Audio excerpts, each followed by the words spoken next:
ओम शांति। 9 जनवरी 2015 साकार महावाक्य। बाबा कहते, मीठे बच्चे, बाप का पाठ एक्यूरेट है। वे अपने समय पर आते हैं, जरा भी फर्क नहीं पड़ सकता। उनके आने का यादगार शिवरात्रि खूब धूमधाम से मनाओ।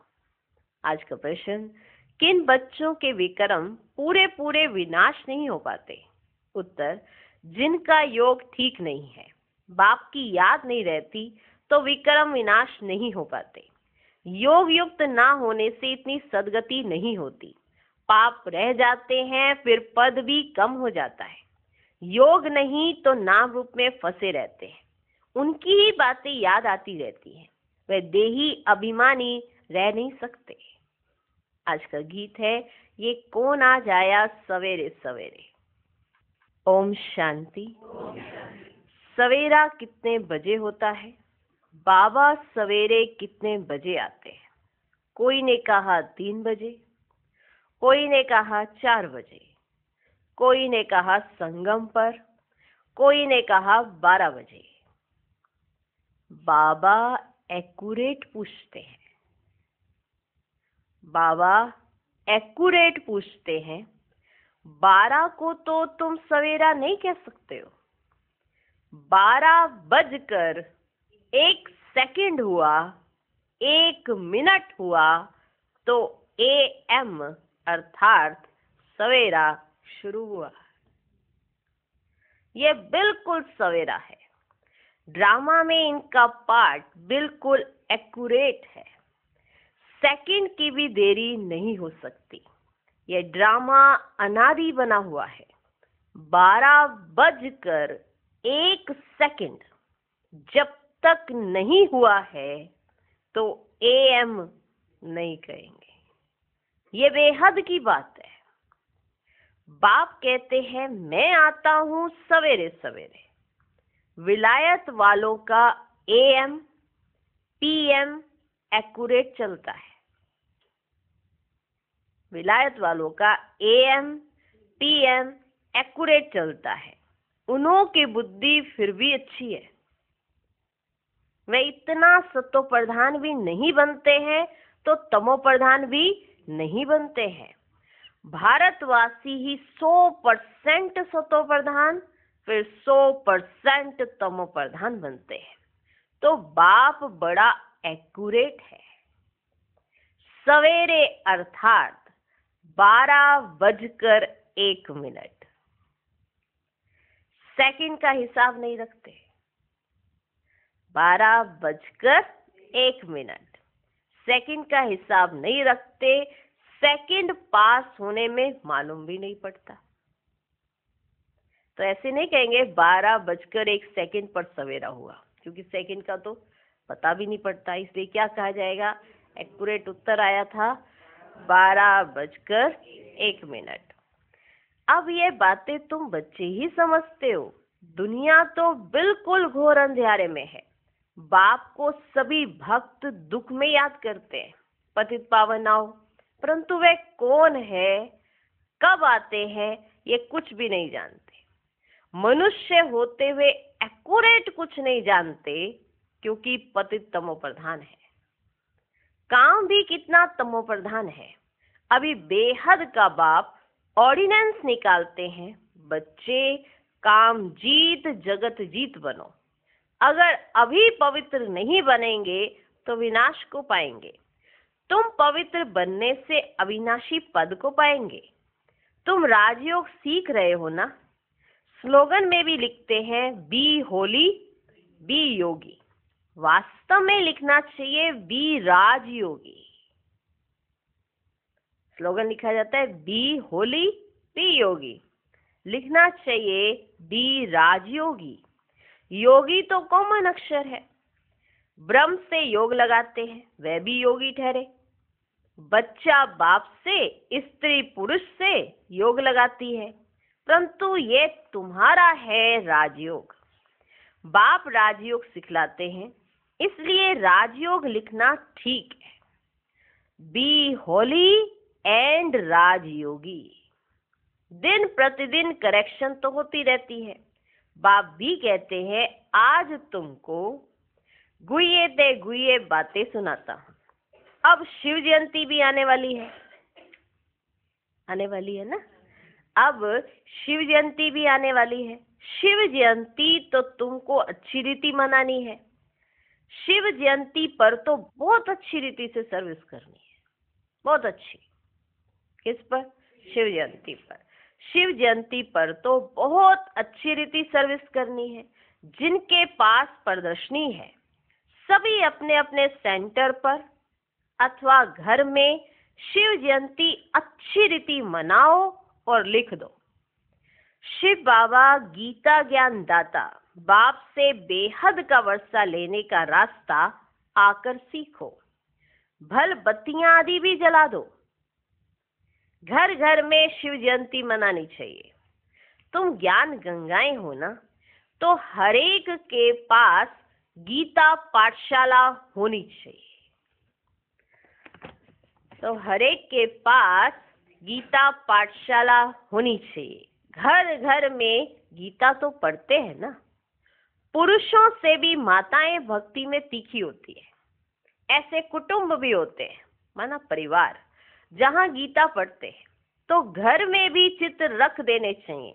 लिख दे कि बेहद के बाप से आकर फिर से वर्षा लो। यह शिव जयंती का त्योहार वास्तव में तुम्हारी सच्ची दीपावली है। शिव जयंती तुम्हारे लिए सच्ची सच्ची दीपावली है। जब शिव बाप आते हैं तो घर घर में रोशनी हो जाती है। इस त्योहार को खूब बत्तियां आदि जलाकर रोशनी कर मनाओ। शिव जयंती को खूब बत्तियां आदि जलाकर रोशनी करके मनाओ। कब है शिव जयंती? इस त्योहार को खूब बत्तियां आदि जलाकर रोशनी कर मनाओ। तुम सच्ची दीपावली मनाते हो। फाइनल तो होना है सतयुग में। वहां घर घर में रोशनी ही रोशनी होगी, अर्थात हर आत्मा की ज्योत जगी रहती है। यहाँ तो अंधियारा है। आत्माएं आसुरी बुद्धि बन पड़ी हैं। कैसी पड़ी हुई है? आसुरी बुद्धि। वहां आत्माएं पवित्र होने से दैवी बुद्धि रहती है। आत्मा ही पतित, आत्मा ही पावन बनती है। अभी तुम वर्थ नॉट ए पेनी से पाउंड बन रहे हो। आत्मा पवित्र होने से शरीर भी पवित्र मिलेगा। यहाँ आत्मा पवित्र है तो शरीर और दुनिया भी इम्प्योर है। इन बातों को तुम्हारे में भी कोई थोड़े हैं जो अच्छी रीति समझते हैं और उनके अंदर खुशी होती है। नंबरवार पुरुषार्थ तो करते रहते हैं। ग्रहचारी भी होती है ना। कभी राहु की ग्रहचारी बैठती है तो आश्चर्यवत भागंती हो जाते हैं। बृहस्पति की दशा से बदलकर ठीक राहु की दशा बैठ जाती है। काम विकार में गया और राहु की दशा बैठी। मलयुद्ध होती है ना, तो माताओं ने देखा नहीं होगा, क्योंकि माताएं होती है घर की घरेत्री। घर की घरेत्री। अब तुमको मालूम है, ब्रह्मरी को घरेत्री अर्थात घर बनाने वाली कहते हैं। मालूम है ना? नहीं मालूम? जिनको नहीं मालूम बाबा बता रहे हैं, ठीक है? क्योंकि बाबा ने कहा ना गुये गुये बातें, चलो आकर तुमको सुनाता हूँ। ब्रह्मरी को घरेत्री अर्थात घर बनाने वाली कहते हैं।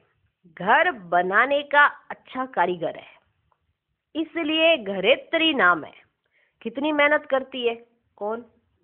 ब्रह्मरी। वो भी पक्का मिस्त्री है। कौन?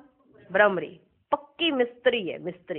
मिस्त्री घर बनाता है ना, वो भी पक्का मिस्त्री है। 2-3 कमरा बनाती है। घर बनाने का अच्छा कारीगर है, इसलिए घरेत्री नाम है। कितनी मेहनत करती है? वो भी पक्का मिस्त्री है। 2-3 कमरा बनाती है। 3-4 कीड़े ले आती है। माना कमरे बनाती है और फिर एक एक कीड़े को उसमें रखती है। फिर वो भूं भूं भूं भूं भूं भूं लगी रहती है।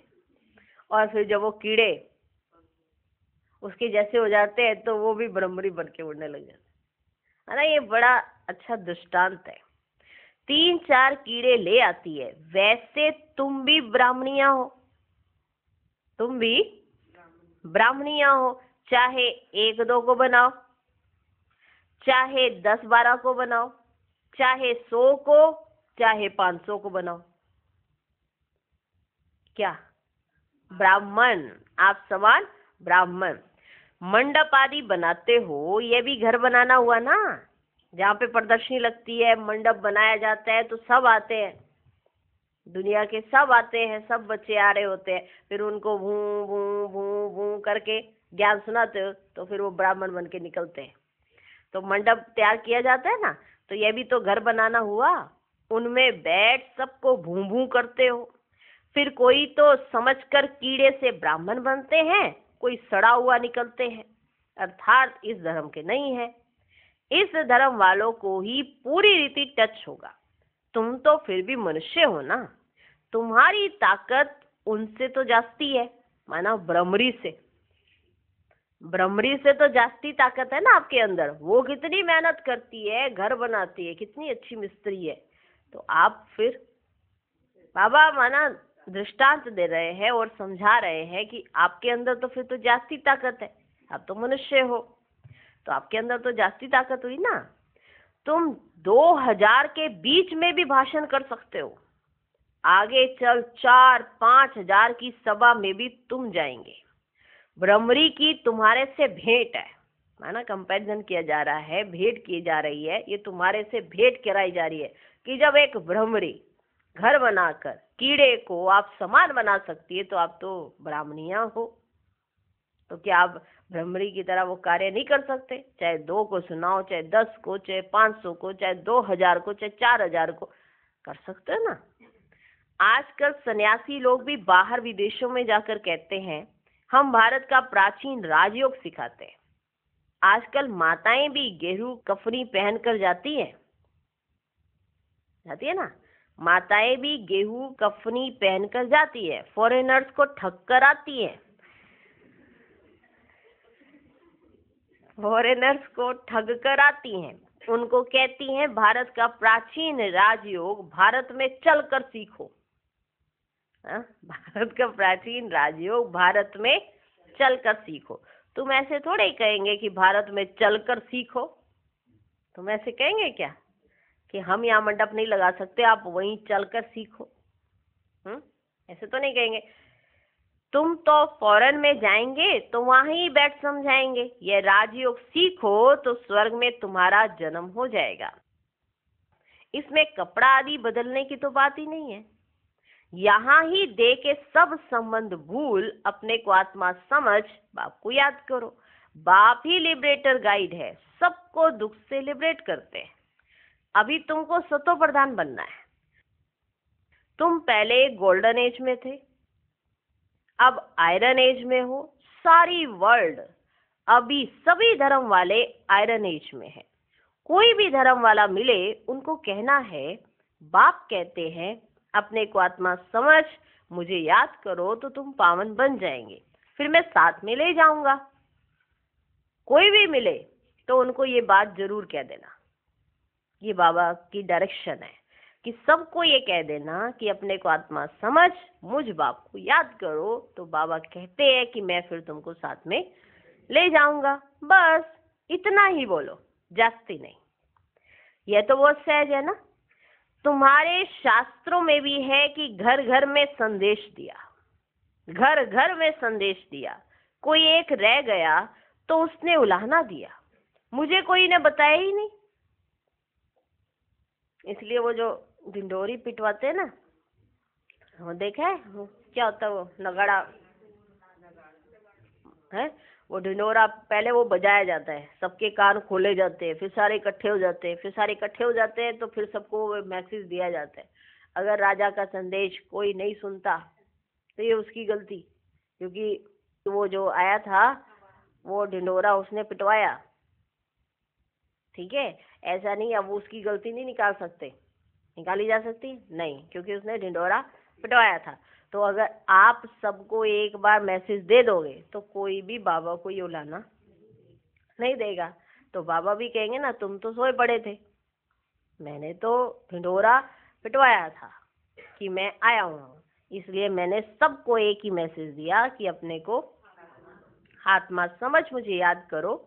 तो ये तो बहुत सहज है ना, और मैं तुम्हें वापस ले जाऊंगा, बस इतना ही तो कहना है, जास्ती तो कुछ भी बोलना नहीं है तो बहुत सहज। और तुम्हारे शास्त्रों में भी है कि घर घर में संदेश दिया, कोई एक रह गया तो उसने उलाना दिया, मुझे तो कोई ने बताया ही नहीं। बाप आए हैं तो पूरा ढिंडोरा पीटना चाहिए। बाप आए हैं तो पूरा ढिंडोरा पीटना चाहिए। एक दिन जरूर सबको पता पड़ेगा कि बाप आए हैं। शांति धाम सुख धाम का वर्षा देने। बरोबर जब डिटिज्म था तो और कोई धर्म नहीं था, सभी शांति धाम में थे। ऐसे ऐसे ख्यालात चलने चाहिए, स्लोगन बनाने चाहिए। बाप कहते देह सहित सब संबंधों को छोड़ो, अपने को आत्मा समझ, मुझ बाप को याद करो तो आत्मा पवित्र बन जाएगी। सभी आत्माएं अपवित्र हैं, अभी सबको पवित्र बनाए, बाप गाइड बन वापस दे जाएंगे। सब अपने अपने सेक्शन में चले जाएंगे, फिर डीटी धर्म वाले नंबर वार आएंगे। कितना सहज है। यह तो बुद्धि में धारण होना चाहिए। जो सर्विस करते हैं वे छिपे नहीं रह सकते। डिससर्विस करने वाले भी छिप नहीं सकते। सर्विसेबल को तो बुलाते हैं, जो कुछ भी ज्ञान नहीं सुना सकते उनको थोड़े बुलाएंगे। वह तो और ही नाम बदनाम कर देंगे, कहेंगे बीके ऐसे होते हैं क्या, पूरा रिस्पॉन्ड भी नहीं करते तो नाम बदनाम हुआ ना। शिव बाबा का नाम बदनाम करने वाले ऊंच पद पा न सके। जैसे यहाँ भी कोई तो करोड़पति हैं, पदमपति हैं, कोई तो देखो भूखों मर रहे हैं। ऐसे बेगर्स भी आकर प्रिंस बनेंगे।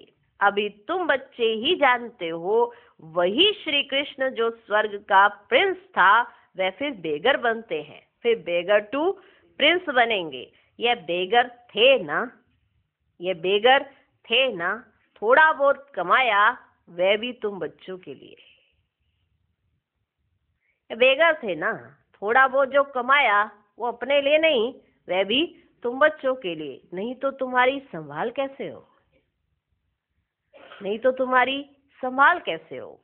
ये सब बातें शास्त्रों में थोड़े ही है क्या ये सब बातें कि ब्रह्मा बाप ने अपनी कमाई लगाई, एक घर बनाया, उस घर में अपने बच्चों को रखा, किराए पर भी लिए, अलग अलग स्थान बनाए, हर स्थान पे अपने बच्चों के ठहरने का स्थान बनाया, और बच्चों को नौकरी में नहीं भेजा, बच्चियां नौकरी पर नहीं गई, बाप ने अपनी कमाई लगा दी। तो ये सब कुछ किया ना ब्रह्मा बाबा ने, किसके लिए, बच्चों के लिए। नहीं तो तुम्हारी संभाल कैसे हो। ये सब बातें शास्त्रों में थोड़ी ही है, शिव बाबा ही आकर बतलाते हैं। बरोबर ये गांव का छोरा था, बरोबर ये गांव का छोरा था, नाम कोई श्री कृष्ण नहीं था। ये आत्मा की बात है, इसलिए मनुष्य मुझे हुए हैं। तो बाबा ने समझाया शिव जयंती पर हर एक घर घर में चित्रों पर सर्विस करे, हर एक अपने घर घर में चित्रों पर सर्विस करे। लिख दे कि बेहद के बाप से 21 जन्मों के लिए स्वर्ग की बादशाही सेकंड में मिल सकती है। कैसे मिलती है सो आकर समझो। जैसे दिवाली पर मनुष्य बहुत दुकान निकाल बैठते हैं ना, हर कोई अपने घर के आगे एक वो फोल्डिंग सा लगा के उसके ऊपर पटाखे रख देता है, हर गली गली में ऐसे लगा देते हैं, निकाल देते हैं ना। तुमको फिर अविनाशी ज्ञान रत्नों का दुकान निकाल बैठना है। तुम्हारा कितना अच्छा सजाया हुआ दुकान होगा। मनुष्य दिवाली पर करते हैं, तुम फिर शिव जयंती पर करो। जो शिव बाबा सबके दीप जगाते हैं, तुमको विश्व का मालिक बनाते हैं, वह तो लक्ष्मी से विनाशी धन मांगते हैं, और यहाँ जगत अम्बा से तुमको विश्व की बादशाही मिलती है। ये राज बाप समझाते हैं। बाबा कोई शास्त्र थोड़े ही उठाते हैं। बाप कहते हैं मैं नॉलेजफुल हूं ना। हाँ, ये जानते हैं फलाने फलाने बच्चे सर्विस बहुत अच्छी करते हैं। कौन जानते हैं? ब्रह्मा बाबा। ठीक है, हाँ ये जानते हैं फलाने फलाने बच्चे सर्विस बहुत अच्छी करते हैं, इसलिए याद पड़ती है। बाकी ऐसे नहीं कि एक एक के अंदर को मैं बैठ जानता हूं। फिर से बात आ गई, बाकी ऐसे नहीं कि एक एक के अंदर को बैठ जानता हूं। हाँ कोई समय पता पड़ जाता है, ये पतित है, शक पड़ता है, ये पतित है, शक पड़ता है, उनकी शक्ल ही मायूस हो जाती है, तो ऊपर से बाबा भी कहला भेजता है। इनसे पूछो, इनसे पूछो, कोई समय पता पड़ जाता है ये पतित है, शक पड़ता है, उनकी शक्ल ही मायूस हो जाती है, तो ऊपर से बाबा भी कहला भेजता है। इनसे पूछो, ये भी ड्रामा में नूंद है, ये भी ड्रामा में नूंद है, जो कोई कोई के लिए बताते हैं, बाकी ऐसे नहीं कि सबके लिए बताएंगे। कि शिव बाबा कोई कोई की शक्ल इनको अच्छे से दिखा देते हैं कि ये कौन है और ये क्या कर रहा है और ये क्या किस तरह का बच्चा है तुम्हारा। कोई कोई की शक्ल बाबा इनको दिखा देते हैं, बाकी ऐसे नहीं कि सबकी बताते रहेंगे। जो कोई कोई के लिए बताते हैं, बाकी ऐसे नहीं सबके लिए बताएंगे, ऐसे तो ढेर है। काला मुंह करते हैं, ऐसे तो ढेर है, काला मुंह करते हैं, जो करेंगे सो अपना ही नुकसान करेंगे। सच बतलाने से कुछ फायदा होगा, नहीं बताने से और ही नुकसान करेंगे। समझना चाहिए बाबा हमको गोरा बनाने आए हैं और हम फिर काला मुंह कर लेते हैं। यह है ही कांटों की दुनिया, ह्यूमन कांटे हैं। सत्युग को कहा जाता है गार्डन ऑफ अल्लाह और यह है फॉरेस्ट। इसलिए बाप कहते हैं जब जब धर्म की गलानी होती है तब मैं आता हूं। फर्स्ट नंबर श्री कृष्ण देखो, फिर 84 जन्मों के बाद कैसा बन जाता है। अभी सब है तमो प्रधान, आपस में लड़ते रहते हैं, ये सब ड्रामा में है। फिर स्वर्ग में ये कुछ नहीं होगा। पॉइंट्स तो ढेर की ढेर है, नोट करनी चाहिए। पॉइंट्स तो ढेर की ढेर है, नोट करनी चाहिए। जैसे बैरिस्टर लोग भी पॉइंट्स का बुक रखते हैं ना, डॉक्टर लोग भी किताब रखते हैं, उसमें देखकर दवाई देते हैं। तो बच्चों को कितना अच्छी रीति पढ़ना चाहिए, सर्विस करनी चाहिए। बाबा ने नंबर 1 मंत्र दिया है मन मना भव। कौन सा मंत्र है? मन मना भव। मध्याजी भव का क्या अर्थ है? मध्याजी भव अपने देवताई स्वरूप में टिको। आपका देवताई स्वरूप क्या है? हाँ, अपने देवताई स्वरूप में टिको, माना मन मना भव, मन को बाबा में लगाना, और मध्याजी भव अपने देवताई स्वरूप में टिकना। जो आप हो माना उस समय, जब सतयुग में हो उस समय, जब देवी देवता हो तो उस समय आपको ये याद रहना चाहिए, वो संस्कार आपको इमर्ज करने हैं, वो देवताई स्वरूप आपको इमर्ज करना पड़े। कब? सतयुग में या संगम पर? संगम पर। इसलिए ये मंत्र संगम पर दिया जाता है कि मध्याजी भव। इसमें और भी कई कई बातें आ जाती हैं, लेकिन एक मध्याजी भव के कई और अर्थ में भी बाबा कई बार और डिटेल में समझाते हैं, किसी और स्वरूप से समझाते हैं। इसका मतलब ये नहीं कि एक ही लाइन में ये सारे अर्थ हो गए, इसका और भी गहराई है। लेकिन अभी के लिए यही हमें याद रखना है कि हमें अपने देवताई स्वरूप में टिक जाना है। मन मना भव माना अपने मन को बाप की याद में टिका देना है। बाबा ने नंबर 1 मंत्र दिया है मन मना भव। बाप और वर्षे को याद करो तो स्वर्ग के मालिक बन जाएंगे। शिव जयंती मनाते हैं, परंतु शिव बाबा ने क्या किया जो आप शिव जयंती मनाते हो? शिव बाबा ने क्या किया? जरूर स्वर्ग का वर्षा दिया होगा। उसको 5000 वर्ष हुए। स्वर्ग से नर्क, नर्क से स्वर्ग बनेगा। बाप समझाते बच्चे योग युक्त बनो तो तुम्हें हर बात अच्छी रीति समझ में आएगी। बाप समझाते बच्चे, योग युक्त बनो तो तुम्हें हर बात अच्छी तरह समझ में आएगी। अगर योग अच्छा है तो जो बाबा हमको समझाना चाहते हैं हम वो समझ जाएंगे, क्योंकि हमको बनना है अच्छे से अच्छा। तो बाबा हमको तरह तरह से अच्छे से अच्छा बनाना चाहते हैं, युक्ति युक्त तरीके से हमको सिखाते रहते हैं, गलती से भी कभी गलती ना हो, इसीलिए हर कदम कदम पर हमको बाबा गाइडेंस देते रहते हैं। इसलिए योग युक्त बनो तो तुम्हें हर बात अच्छी तरह समझ में आएगी। परंतु योग ठीक नहीं है, बाप की याद नहीं रहती तो कुछ समझ ही नहीं सकते। अगर योग ठीक नहीं, याद नहीं रहती है तो कुछ भी समझ ही नहीं सकते, विक्रम भी विनाश नहीं हो पाते। योग युक्त ना होने से इतनी सद्गति भी नहीं होती है, पाप रह जाते हैं, फिर पद भी कम हो जाता है। बहुत है, योग कुछ भी नहीं है, योग कुछ भी नहीं है, नाम रूप में फंसे रहते हैं, उनकी ही याद आती रहेगी तो विक्रम विनाश कैसे होंगे। बाप कहते देही अभिमानी बनो। अच्छा, मीठे मीठे सिकिलदे बच्चों प्रति माता पिता बाप दादा का याद प्यार और गुड मॉर्निंग। रूहानी बाप की रूहानी बच्चों को नमस्ते। हम रूहानी बच्चों की भी रूहानी बाप को नमस्ते नमस्ते नमस्ते। Good morning good morning good morning. धारणा के लिए मुख्य सार। पहला पॉइंट, शिव जयंती पर अविनाशी ज्ञान रत्नों की दुकान निकाल सेवा करनी है।